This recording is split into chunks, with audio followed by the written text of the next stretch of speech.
Hey everyone, Ali Alberigo here from Long Island Ninjutsu Centers, and I just wanted to do a quick rant, and don't worry, it has a lesson behind it. So I want to talk to all martial arts students, but in specific my students, but in the world of martial arts, people who are students, not instructors, or if you're an instructor and you're a student of a teacher, this goes for you as well. I want to talk to you about what a Japanese word called Giri, G-I-R-I, which means loyalty and dedication. It's kind of what the story of the 47 Ronin was based on, in reference to, how people held this loyalty in their lives forever until it was time to avenge their master, right? So, Giri in the world, in the 21st century, is kind of a lost concept. For example, we are only, people at times are only as loyal as it is convenient. And if it's convenient, people love to be supportive. If it's convenient, they're dedicated. If it's convenient, they're going to do what is right.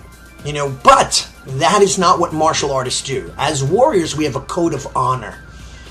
This is a tough thing, honor and respect, an ancient form of honor. Why we hold true to our values and our morals, and we don't just give them up because it's not convenient any longer.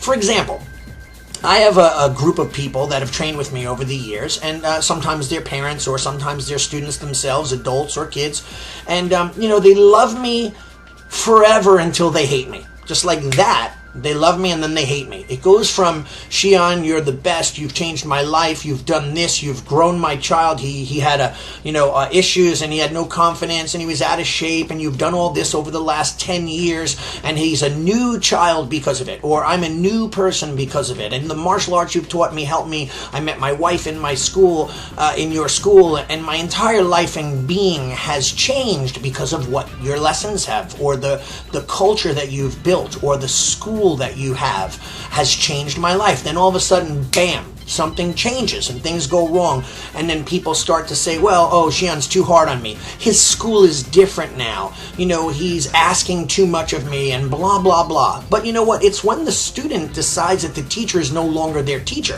when they stop listening to the lessons humbly.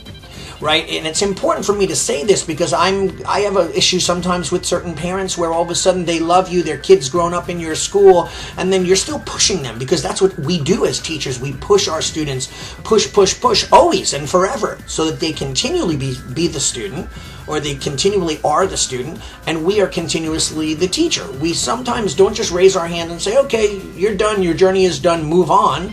We try to keep on keeping on. Keeping that student in the fold, keeping their lessons coming. And sometimes when the mind shifts, when the parent says, you know what, I don't know, he's being a jerk now, he wants me to buy a new pair of sai, or he wants me to come to a specific event, he wants me to run 3 miles at my test, and they start having the how dare they mentality. How dare he ask this of me? How dare he ask that of us? We've been so dedicated, we've been so loyal, and the reality is that nothing has changed. As teachers, we continually do this, as well as parents. If you just flip the coin and you become the parent and the child, no matter how old they are, no matter how successful your child becomes, no matter how rich or famous, or even if they're smarter than you, it doesn't matter. They're still your child. They should still revere you as the parent. Even if they've reached a higher level of success, or even if they're smarter, or whatever, they should still revere you and hold you up, because without you, they would have never gotten there. And this is the lesson that I'm giving today as far as martial arts go. I once had a discussion with one of my black belts, and I said, students should revere their senseis, and she was furious over this word, revere. And I didn't mean it like bow and do all that stuff, although I do mean that, because I do that with my teachers. I bow, I show them respect, I bring them food, I don't eat until they eat, I carry their bags, I would go rake their lawn or pay for their bills and do whatever I had to do, because I revere those people, because I recognize the fact that without them, I would not be here right now with you right here on this video, because all of their lessons trickled into my brain, into my spirit, and that's who I became. What I am right now is dedicated to my teachers. This is important. And some of them, get this, I just had one of my old friends who had an uncle who I used to train with, who I never mentioned because my situation with him was not a very good one. We had a bad falling out. I believe that certain things were done incorrectly. I believe that he, didn't do things morally and ethically that I believe. That's just me. It's my thoughts. However, I still realize that even out of the bad, I became a better person right here, right now because of that. So I am thankful for everything that I've gone through. I'm just not happy about that particular situation, but I'm thankful because, like I said, I owe everyone, my parents, my teachers, people who have harmed me or hurt me and, done bad things to me. I owe them as well because they made me become who I am. So remember, Giri, loyalty, is something that you need to understand. It's not, it's not Giri when it's convenient. I had another student who used to say, I have Giri for you, Shihan. My Giri is this. And I'd go, okay, we'll see how that looks in 2 years. And lo and behold, he no longer works with me, no longer trains with me, and he's at one of my competitors, a martial arts school, teaching things, trying to nibble away at my students. Hey, buddy, you haven't trained there? Oh, come with us. So there's Giri for you.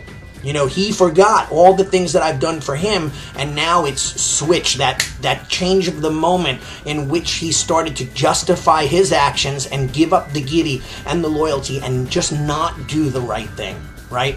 There's a right way and a wrong way. Sometimes the right way is very painful. It's a long journey, a lot of rocks and hills to climb, and your true character is based on how you live your life based on your loyalty and dedication, and how you will have Giri to those that you love and show and give and create. And one last thought, I think of all the people who are rich and famous and made millions and millions of dollars. Those people, I don't know of many of them that have done this, or maybe I don't know because they don't tell anybody, going back to Mrs. Jones, their second or third grade teacher, or their high school teacher, or their professor that inspired them. That one person that inspired them to become who they are. And maybe you say, you know what, I paid off your mortgage, or I bought you a beautiful car, or I gave you a dedication on my album or my video or my movie, because without you, Mrs. Jones, I would not be where I am. And I do know of a lot of people who have gone back and given back, but just imagine the kind of world we'd be in if we haven't forgot those that have come before. Right? So anyway, that's the lesson of the day. I hope you enjoy it. Sorry it's a rant. It's kind of my way of sharing and teaching, and I hope you enjoy it. Arigato gozaimasu. Have a great day. Take care.